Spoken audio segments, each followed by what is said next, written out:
Soldiers of Shoot.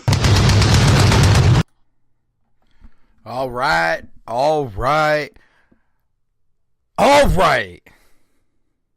I think they call this a, what's the word? A, groundbreaking episode? I don't know if it's groundbreaking. Probably a bad word to use. But it's a benchmark episode in some ways, as I am now in double digits doing solo shows on hashtag SOS, Soldiers of Shoot, Captain of Swag, Captain of Chaos, and we're here to break down Ring of Honor 17th anniversary pay-per-view from the Sam's Town Casino in Nevada, in Las Vegas. And man, there's so much to get into. There really is. There's things I loved, there's things I hated, there's things I don't want to rate the night yet for Ring of Honor because I'm still processing what is going on. But if I didn't get on here and do this now, given that it's St. Patrick's Day weekend and I work in a bar, I probably would never get to it. So let's get to it. Benchmark. Let's call it a benchmark episode. I knew it would come to me. You all knew it would come to me. A little slow to the draw lately, but that's all right. Oh, man. I love that I'm talking about something different than the WWE, too. I got into ROH tonight. I'm not going to lie. Even if I get negative in some spots, I got into ROH tonight. It was nice to have something different. And I am going to give them more credit than I probably should or that I probably would. But I have a reason behind it, and we'll get there. So let's get into the show here. And I fully planned when I decided to do this show that I was going to go match by match, but I was going to open with the main event. I was going to open with the title match. I was going to open with Taven and Lethal because I did so much of it on the pre-show, and I figured that's what the listener probably would want to hear. Even though for longevity of the episode and the idea that you're going to listen to the whole episode, you'd probably want to do that last. I was like, I'm just going to get to it. I'm going to give a passionate breakdown of it. But given how the show played out, I just can't. I'm going to go right in order. If you saw the show, you know where I'm going. If you didn't, and you don't want spoilers, I got to tell you, turn it off now, watch the show, then listen again. Because we're going to break down the show. We're going to talk about it. There's going to be spoilers. This is not a, half-assed, let's talk about the show, but not give any details away. We're giving away the details. We're talking about the show. We're breaking it down. And if you have not seen it and you plan to watch it before you listen to this, now's the time to break off and come back later on. Having said that, Ring of Honor 17th anniversary pay-per-view. And we talked about how big of a time it is in the history of Ring of Honor right now, and how there may be an opportunity to get the wrestling world eyes back on them going into the MSG show. And overall feeling on this pay-per-view, it was done in part to book the MSG show, which is kind of disappointing in a way, but kind of not. Let's get into it. Match number 1, Kenny King and the villain, the head of Villain Enterprises, Marty Scurll. Let's just put it out there.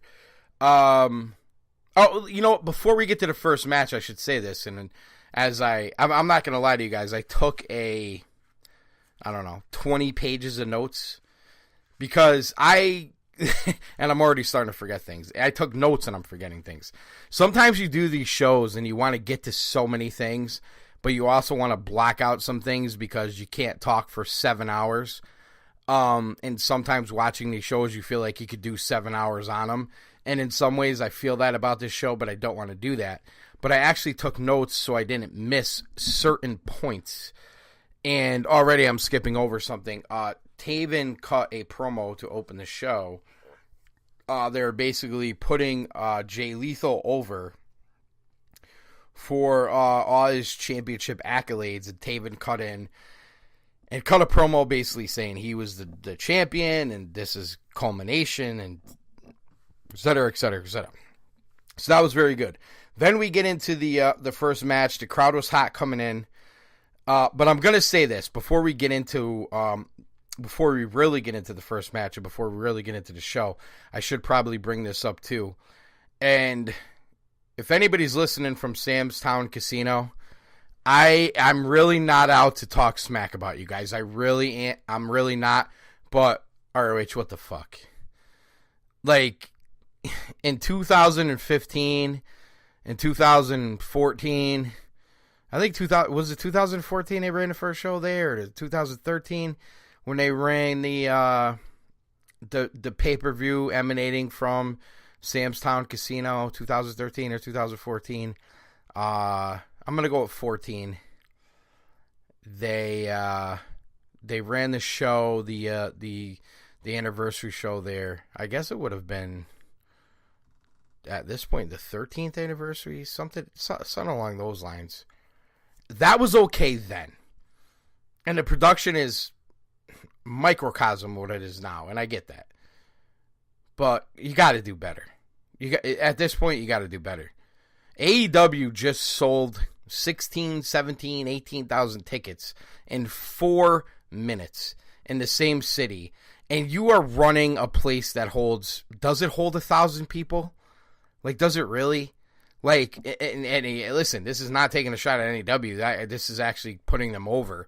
NEW ran the Waterbury Pow with like 2,000. I was there when Cody and Hangman showed up.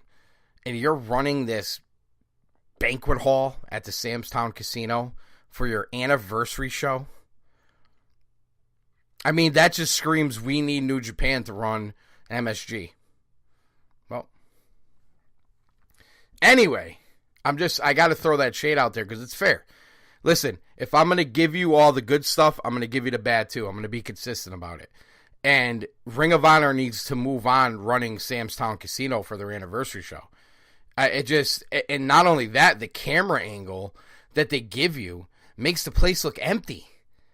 The major part of the stands is behind the hard cam, and you almost never see it.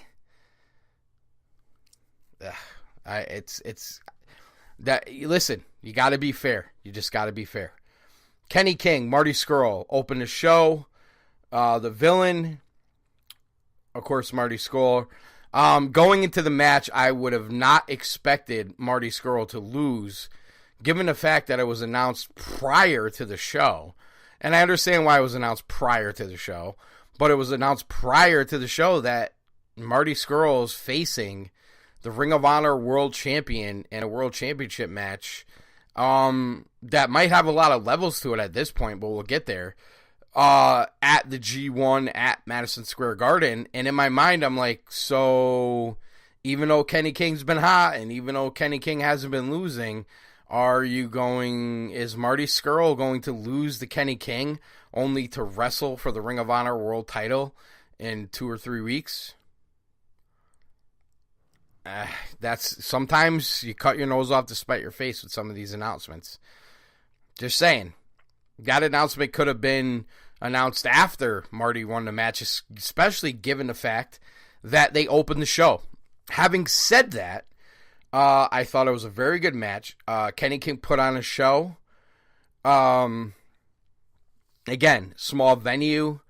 The announced team, Ian Riccoboni, Nick Aldis, and Caprice Coleman at this point is, I would say, feeling each other out at best is what I'd give the commentary at this point.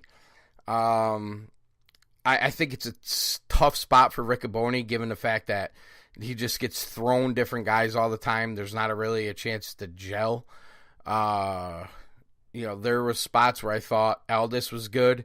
There were spots where I thought Caprice Coleman was good, but I was also spots I thought they were both terrible. I thought there were spots where Caprice Coleman was very terrible. But anyway, that's where we're at with that. The Marty Scurll entrance is still probably the best entrance in all of wrestling. It's tremendous. Like I said, Kenny King put on a show. Marty is also wrestling for the NWA title at the Crockett Cup April 27th versus Nick Aldis.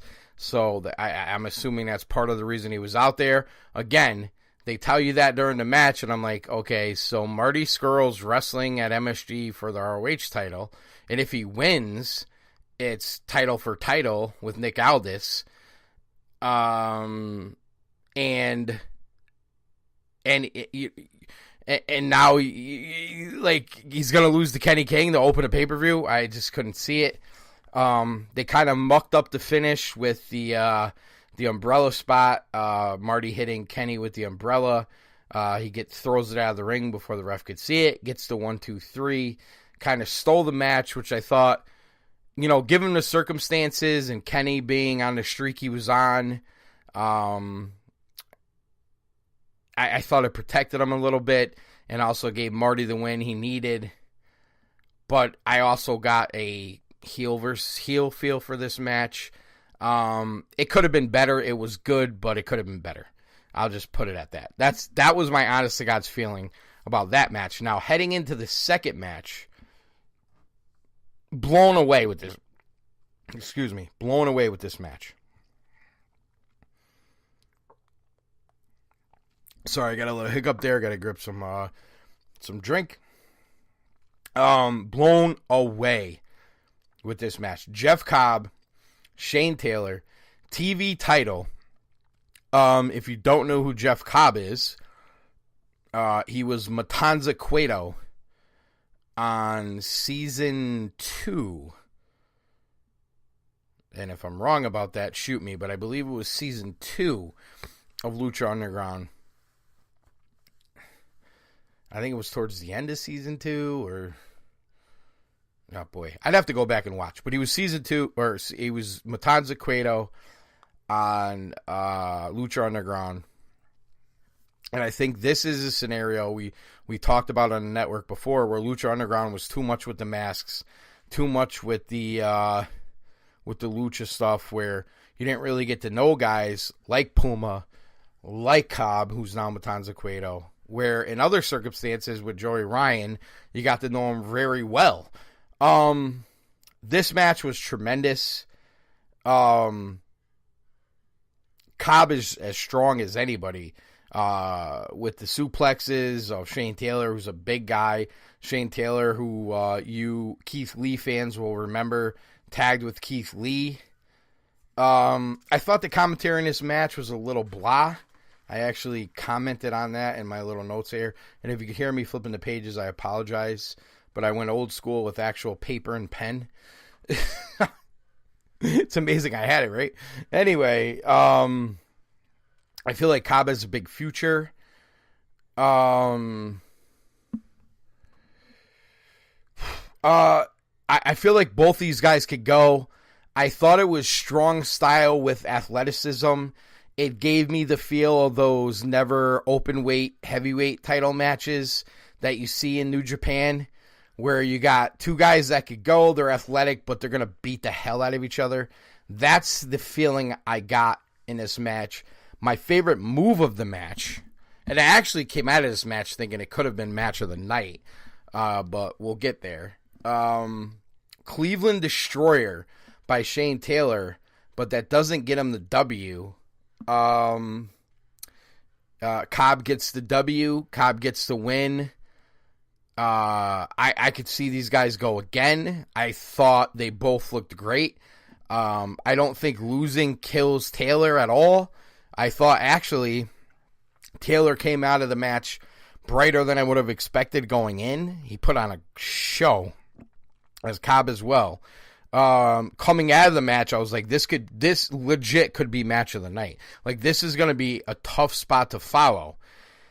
And having said that, given some of our conversations on the SOS in the last week and a half here, it's followed up with the Mayu Iwakuna versus Kelly Klein Women of Honor match for the title. And I gotta say, when I hear other personalities on the SOS say women's wrestling doesn't sell, this match would be their exception. This match would be the rule, not their exception. This would be a match you would go to say women's wrestling doesn't sell. And I'm not saying this to say Iwatani or Kelly Klein is a bad wrestler, and I'm not trying to put them down because they're women. It was a tough spot. Even men would have a tough spot following Shane Taylor and Matanza Cueto there, Jeff Cobb. But this match didn't do a lot for me. I'm not going to lie. It just really didn't. I don't really care for either wrestler, either character. Sumi Saki actually walked out Iwatani. Sumi Saki, the first ever Women of Honor champion. And also, I actually talked about earlier, I think it was earlier in the week or last week, on an indie show where the really hot women's wrestler who was supposed to be the babyface, I think this was on the Fastlane post show, I actually brought this up, was in an indie show, and the one that maybe wasn't so hot but could really go, stole the show and actually was playing the heel but became the babyface type of deal. That was Sumi Saki. And I'm watching these two girls work, and I'm like, so Sumi Saki's not in this match. Okay. Again, you also have, excuse me, I'm sorry, Tennille Dashwood. I almost said Emma. I had to go to the notes here. This is like a new thing. We're going to the notes. We're being professional. I mean, probably not professional. I'm telling you, I'm actually going to my notes. But the fact is, by writing these notes, I save time from having to stutter on while I look it up on my phone. So you should all be happy with this progress. Jesus. Anyway, again, there's not much here. Kelly Klein hit her finisher, and the name of it escapes me, and she kind of got caught in an inside cradle after it and lost the match, and that was kind of the story they're trying to tell, which to me brings these two women to another match at some point, which I'm not sure anybody needs to see. And as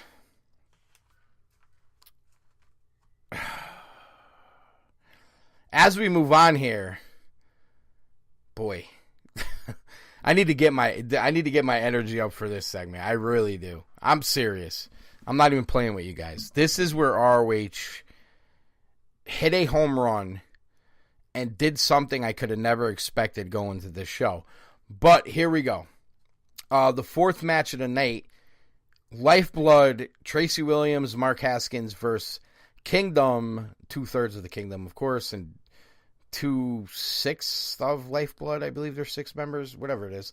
Vinny and TK Orion, Vinny Marseglia, TK Orion.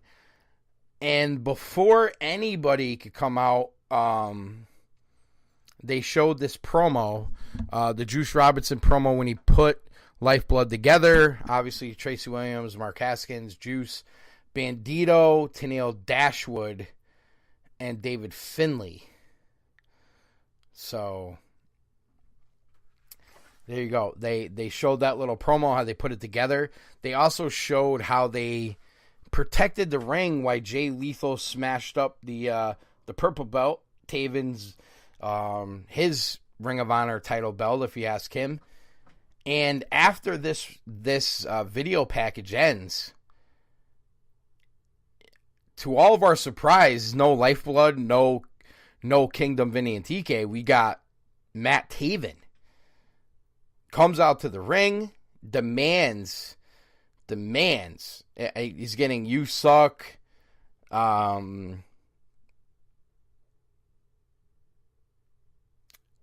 Ian Riccoboni at this point was talking about how Matt Taven's only had, and this is crazy to think about, one singles match in Ring of Honor in 700 days.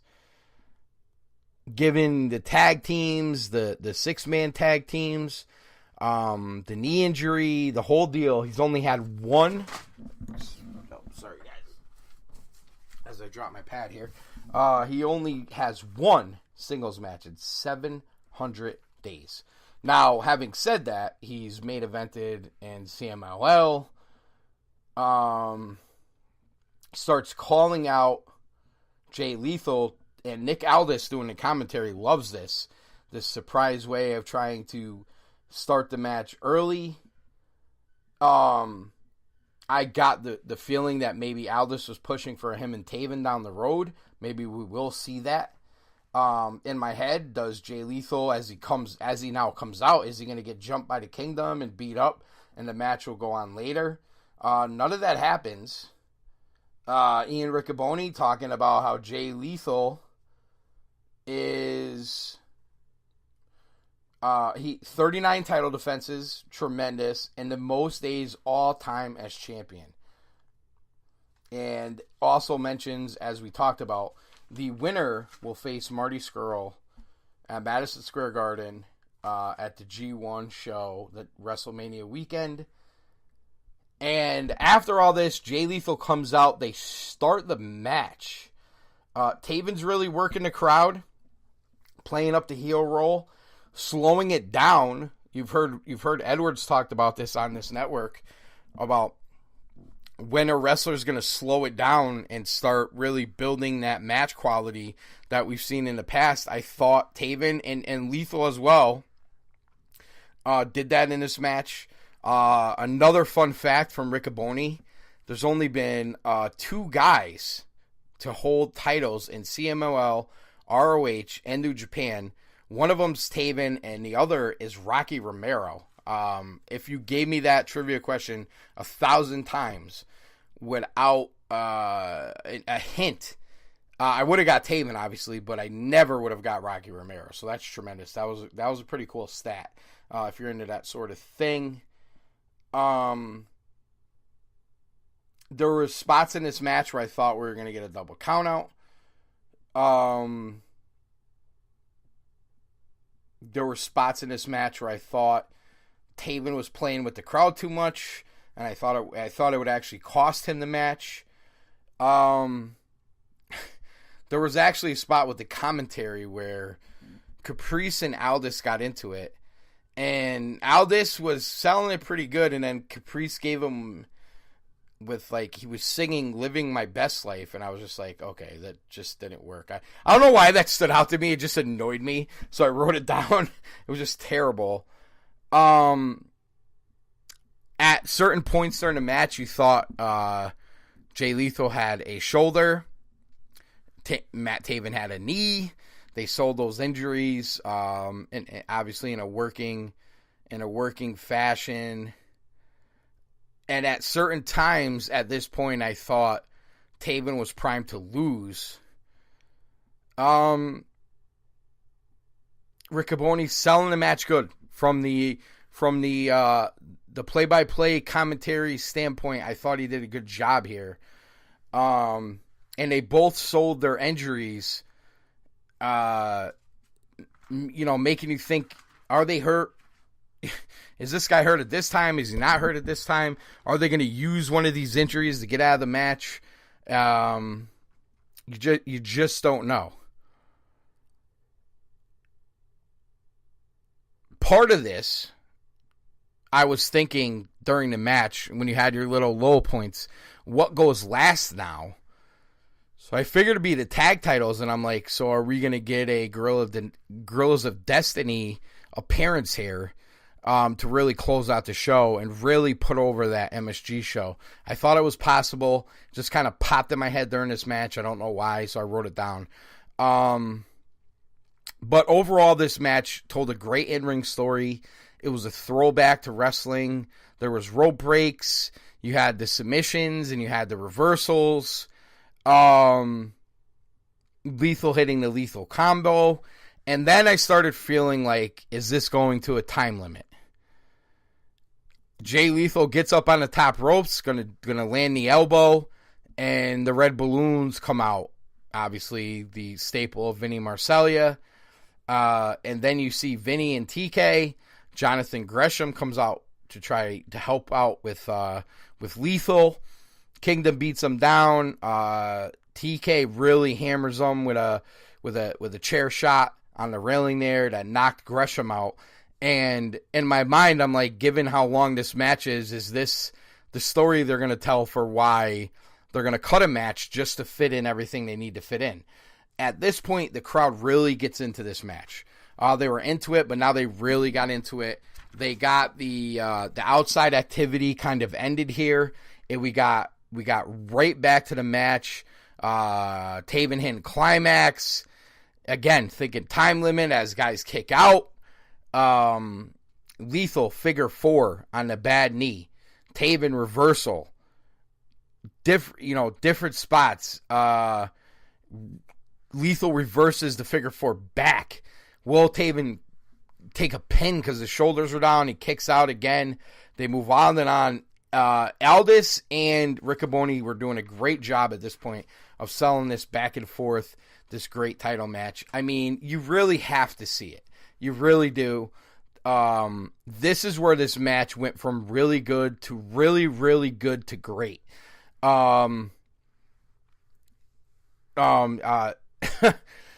Lethal hits a back rack stunner, which I was shocked Taven kicked out of. I thought that was the end of the match. And then both guys look exhausted. They're telling that in-ring story of they've been wrestling for 40, 50 minutes at this point. Neither one of them can get the other one out of there. What are they going to have to do? You see the desperation in her face, but you also see the madness in her face. Wow. They both emptied the take. Big pops from the crowd. The crowd was live. The crowd was into it. It almost at some point felt like it was switching from Taven to babyface, Lethal to heel, but then it would go back the other way. I just got the feeling you're watching two of the biggest stars of Ring of Honor during this match. Nick Aldis starts going in. Taven screams how he's going to become Ring of Honor champion, and Aldis goes into this thing how that's fine. You could be Ring of Honor champion, but I'm the real world champion. I'm the world champion. So these guys could worry about this Ring of Honor title, but I have a better title. And I might even have the opportunity to take that title too. I'm the best in the world. So I like that. I like that how he wasn't just calling the match. He was telling stories for down the road here, basically saying that Marty Scurll could beat either one of these guys because they beat the hell out of each other, and then I'm going to get a shot at taking that title. I'm already the world champion. I'm going to be the Ring of Honor champion. Could Aldis be champ? At this point, Taven hits a huge dive. After the ref calls for help from the back to make sure Jay Lethal's okay. Jay went for a big spot to put Taven through a ladder, ended up putting himself through a ladder. Questions whether he could keep going. Questions whether Taven could keep going. Next thing you know, Taven's back to his feet. The Ring of Honor officials are trying to help Jay back to his feet. Taven hits a huge dive. Crowd's going crazy. At this point, I feel like I'm watching Match of the Year. No lie. And from this point on, Taven gets Lethal back in the ring and hits him with 3 or 4 huge knee strikes, talking smack to him. I'm the greatest in the world. I'm the freaking champion. I'm this, I'm that. Hits him with a 5th knee strike. Goes for the ping, kick out. At this point, I'm like, this is a 5-star match. Lethal then counters Taven. Taven's on the ground saying, fuck you, Jay Lethal. Jay Lethal at this point giving Taven the finger. It feels real. You feel the hatred. You feel the story. You feel the fact that these guys don't like each other. You know, Taven went from Truth Martini, and Martini left to go to Jay Lethal. You old school ROH fans could feel that tension over all these years if you know that backstory, which probably is why I think it's probably better than it really was, and I think it's tremendous, and I haven't even had time to process it all. So right now, it's my match of the year. No question, my match of the year. And Jay Lethal hits the lethal injection, and I'm like, all right, I wanted Taven to win. Lethal's going to win this thing and face Marty Scurll, and after this match, there is no winner. There is no losers. They're both winners. Lethal could go face Marty Scurll. Maybe Marty Scurll wins the title, then go faces Nick Aldis. Maybe Aldis wins it, and then maybe you had set up Taven versus Aldis. Who knows? There's a lot of ways this could go. I could live with this. This is all processing. They're in this 3 count, and all of a sudden, bang, Matt Taven kicks out. And you're like, oh my God, where are they going to go for here? And then you get the ding, ding, ding for the time limit. And this whole match, I'm like, fucking time limit. I know it's going to be a time limit. But when this whole big sequence, after the dive, after the knees, after the lethal injection, it literally I forgot about it again. And then it's like the time limit. And you see Bobby Cruz going, oh my God. And you see Joe Koff out there like, what am I going to do? Like, bro, you're fucking Vince McMahon of Ring of Honor. You could do something. So I was like looking at Joe Koff like, oh, you suck. You're terrible. Oh, I can't stand Joe Koff. I'll be honest with you. I give Taven and Jay Lethal all the credit for this match. Tremendous. And as neither one of them could get back to their feet, Marty Scurll comes out and takes the Ring of Honor title. All right. I actually put Hoff sucks on there. Anyway, Marty Scurll comes out, takes the title, and heads to the back. To me, at this point, the only thing that makes sense for MSG is a 3-way.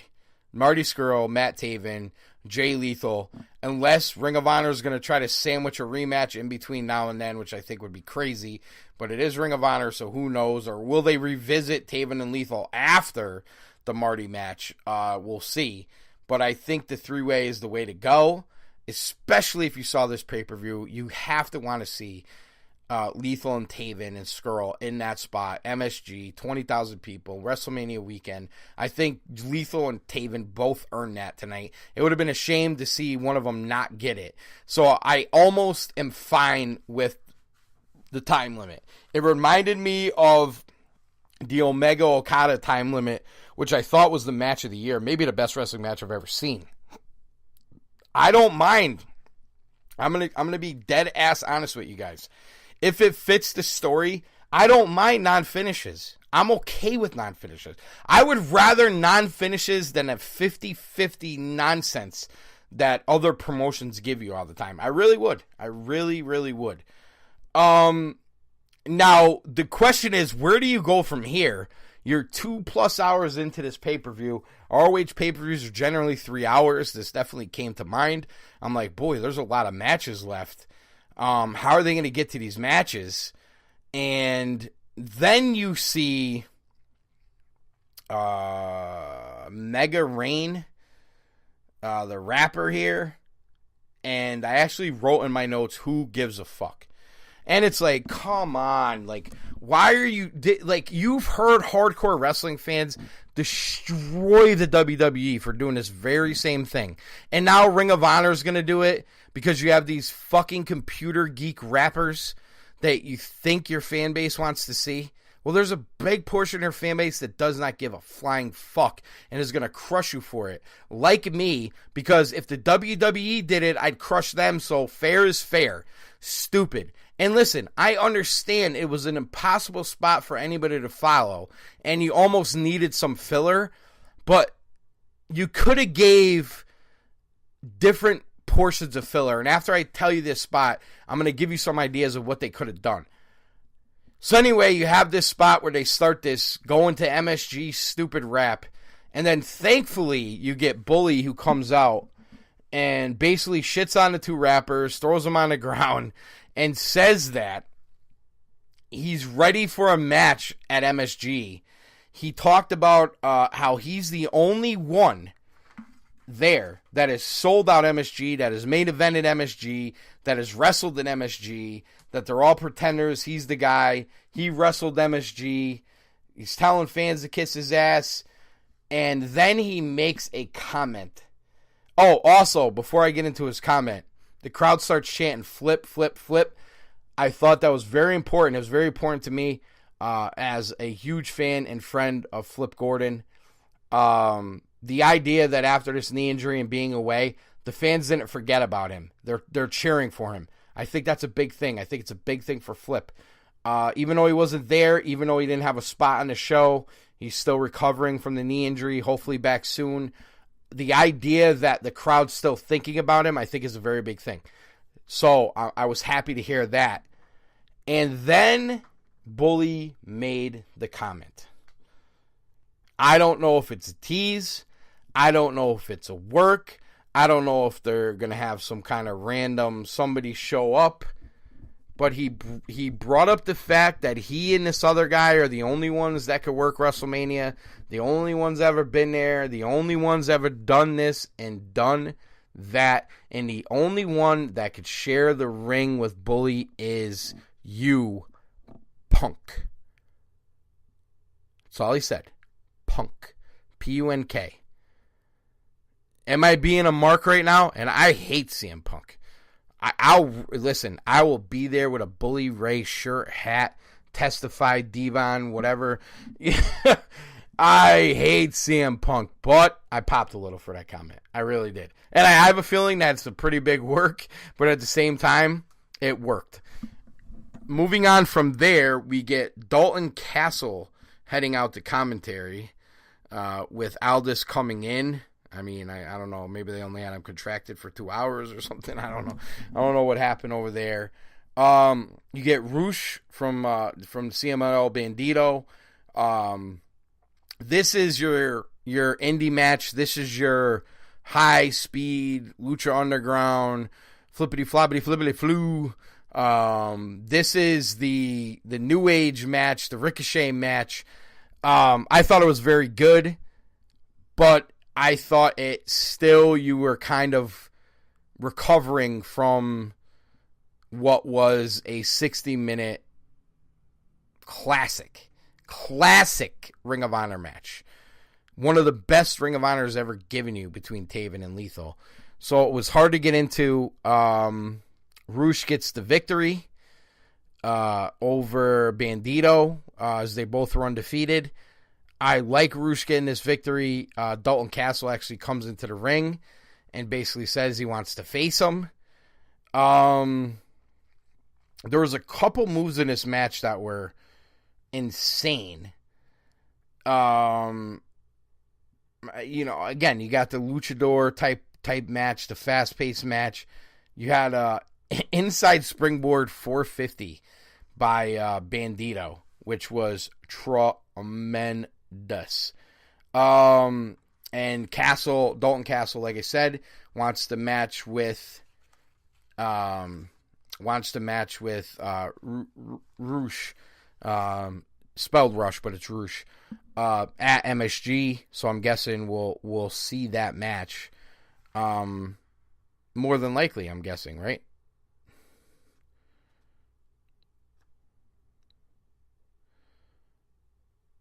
So at this point, Ian Riccoboni says that they've cut a deal with the cable and pay-per-view providers to stream this show as long as it needs to go because they're getting close to their time limit, and that on their various social media, you could see what happened with various matches where Gresham, due to the injury from the run-in, couldn't continue, and the Kingdom left the arena with Matt Taven. So the Kingdom versus Lifeblood match was off, and they were going right to the tag title matches because that's all they really have time for. And on the surface, before I get into this final match, and this is probably the part of the show I'm going to have the biggest issue with, is that title match. But before I get there, I'll say this.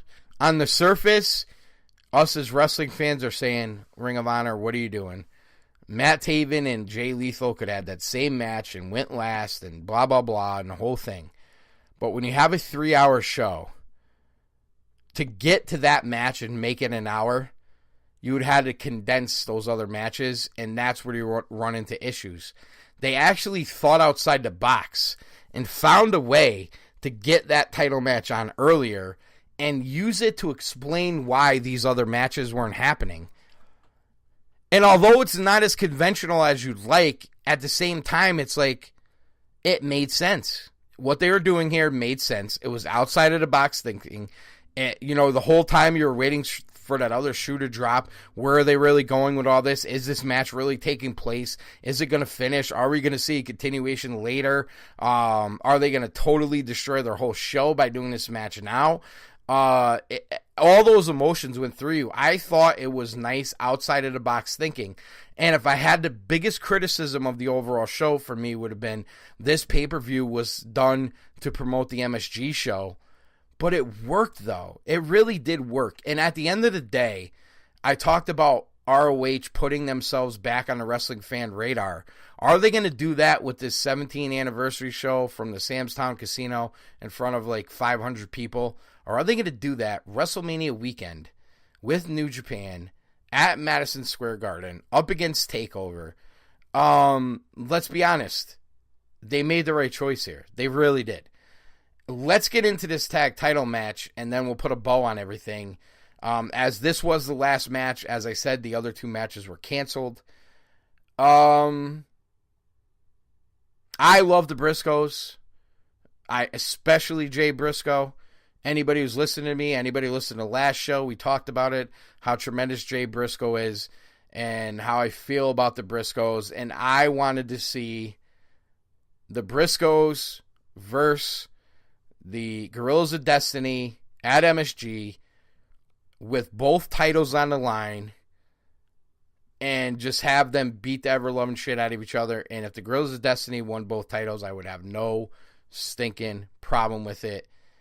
You had a match here that was a Falls Count Anywhere match, a no-holds, or not a Falls Count Anywhere, which a no-holds barred, a street fight, a Vegas street fight, anything goes type of match. They beat the ever-living hell at each other. The 10-time champion Briscoes. You have a guy in PCO, was in Madison Square Garden 25 years ago. Kendo sticks. The whole thing. I'll say this, as we're getting towards the end of these notes here. There was blood. Jay was the first one with the Crimson Mask. I think they all ended up with it. There was actually a spot in this match where Mark... where are we here? Sorry. Mark Briscoe went to the top. Was going to try to put, I believe it was PCO, through a table, and PCO threw him over the table where he landed on a bunch of chairs, and that's where they went in for the finish and actually pinned Jay Briscoe for PCO. And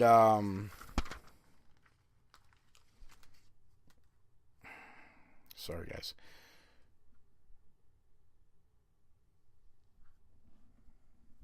I actually unplugged my microphone for a second there. Here we go. PCO and Brody Quinn. Brody Quinn. Brady Quinn. Old football reference there. Brody King and PCO win the Ring of Honor tag titles and are headed to MSG to face the Guerrillas of Destiny. And I cannot stand this at all. I can't stand it from a Ring of Honor perspective. I can't stand it from a Guerrillas of Destiny perspective.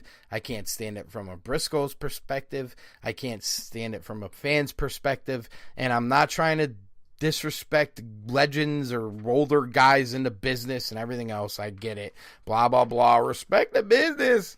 Come on, AZ. You gotta have respect and class in wrestling. I don't care. I think it sucks. I really do. I think it sucks. Nothing. And I honestly want to get King Firehawk's thoughts on this, because we went back and forth on Facebook and on Twitter and through text about this show. And one of our big things we wanted to see at MSG, and he has second row tickets, was the Briscoes versus the Grills of Destiny. Maybe they still get there through the tapings. I don't know. They have TV tapings and they have a live show the week before. So maybe they find a way to get the Briscoes back in there or something happens. But I was just not a fan of this finish at all. It didn't make sense to me. It was a turnoff to me. Listen, after watching Taven and Lethal wrestle to a 60-minute time limit in the fashion they did, everything on the rest of the show was going to be a letdown. I understand that. But I will say this, I don't like this from a Grills of Destiny standpoint either. I don't see those guys as challengers to Grills of Destiny. I really don't. PCO, Brody King, no offense, but I just don't like it. I'm sorry. Listen, if you're going to break down a show, you got to be fair. I think for the most part, it was a B+-ish type pay-per-view for Ring of Honor and what they are. Venue, commentary, last match aside, there was a lot of substance in between. The outside of the box thinking. The advancement of the Lethal Taven feud. I thought you could have got a payoff tonight, but dude, I'm literally salivating for more of this feud. That match was one of the better matches I've seen in wrestling in 3 or 4 years. It really, really was. Taven and I listen, you could sit there and be like, AC, Captain of Swag, Captain of Chaos, Daddy Cool, whatever the fuck you want to call me. You're the biggest Taven mark ever. I've been listening to you since 2014, talk about Matt Taven and blah, blah, blah. You could say all you want, but if you put on that show and watch that match, and you watch it without blinders on and without hatred for either guy or hatred for one of the guys or hatred for the promotion, and just watch that match for what it is. Even if you just watch the 2-minute, build to that match, not even the 7-minute one that Billy Corrigan did that was absolutely fucking tremendous. Going into this match, and then watch that match and tell me that's not one of the best things going on in wrestling right now, you are lying to yourselves. So all in all, I'm going to call it a good night for Ring of Honor. I think they have a lot of work to do in between now and MSG, and a lot of work to do at MSG, but I think they set themselves up well. And I was entertained. It was a good show, and kudos to Matt Taven and Jay Lethal, because they put it all on the line tonight. They really did. They told an in-ring story. They beat the hell out of each other. They gave you some of those spots, but they also slowed it down and gave you a traditional type wrestling match. They gave you a little bit of everything, and I think they should be applauded for it. Soldier to Shoot, Captain of Swag, Captain of Chaos, AC, we out.